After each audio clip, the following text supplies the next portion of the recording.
I started out in education.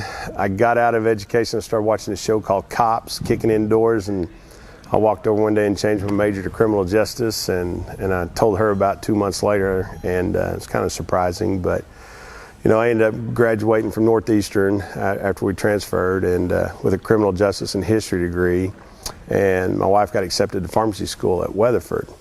And so we moved to Weatherford, and with that criminal law degree, I got hired by the Federal Bureau of Prisons. And so in my first 4.5, 5 years, I worked for the Federal Bureau of Prisons while she was going through pharmacy school.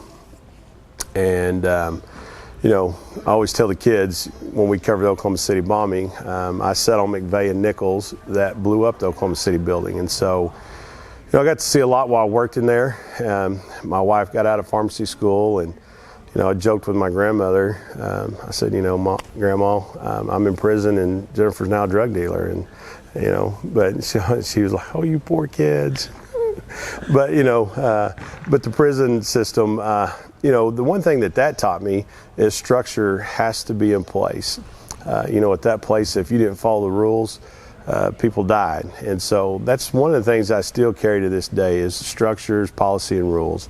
If that's what it says, that's what we do. And then that carries on to the classroom and out here on the coaching field.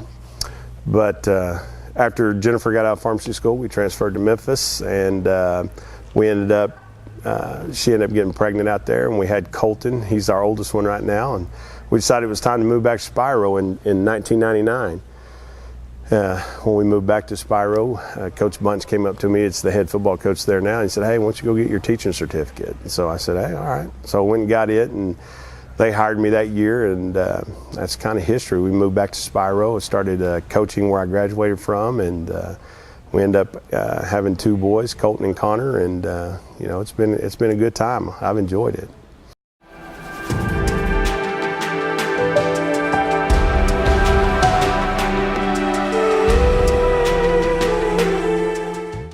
Pretty young staff. I think I'm considered, I think they call me uncle on the staff. Coach Ford and Coach Alexander and myself are the older ones, and the rest ones, kind of call them young pups, But, man, what a staff it is. Coach Klink and Brady Walls, the offense and defense coordinators, those guys know what they're doing, and the rest of the guys on the staff as well. Very experienced staff.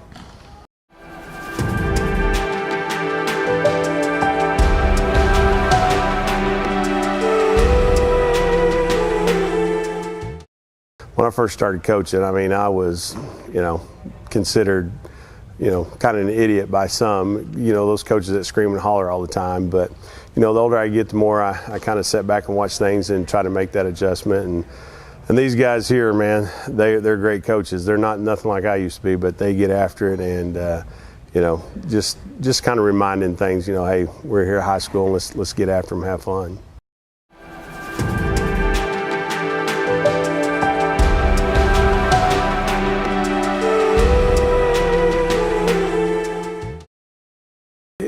Don Burks, our starting defensive tackle, when he came over in the spring, he struggled to get 15 push-ups in, and the setups were just killing him, and the sweat was just rolling off of him.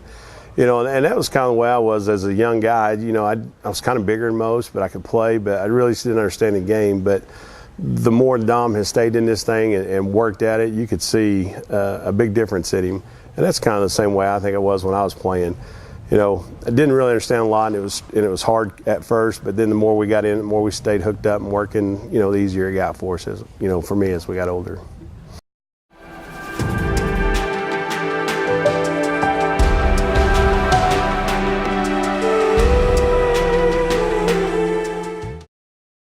Oh yeah, I love to go hunting. It's up here, it's a little difficult to get out, but as I was growing up and my time in Spiro, in fact, that's where I took my wife on our first date, was out in the dove field. And I think she didn't think we was going to shoot anything, but when we got out there and we got our limit, she knew what was going on then. But, oh yeah, hunting's always been a part, and fishing. Growing up, we owned a bait shop there in Spiro, and so, yeah, I was always in the outdoors.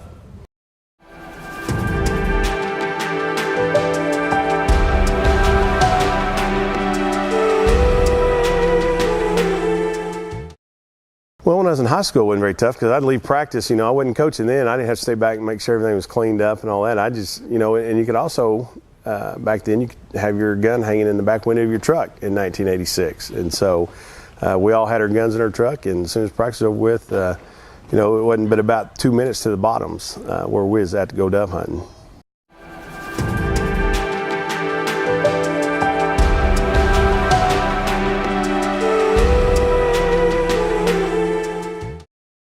You got to be careful when you're cooking duck, or you'll be eating liver. So, I mean, there's a certain way I like to eat that. I like to soak it for a while in vinegar and milk and then fry it up. And after I get it fried up, I turn that grease and the crumbs into gravy and make a big old thick deal of gravy, put the bread out, the duck out over it, and spread that gravy over top of it and get after it.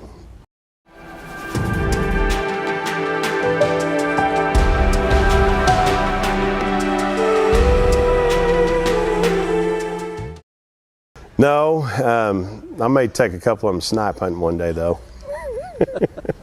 Who's going to be your victim? Clink. I'm going to take him snipe hunting, him and Craver and Gates. I'm going to take those guys out there with Hobbs. I hope they can figure it out. They're a lot younger than we think. They'll be shaking that bag for a couple hours. Here, Snipey.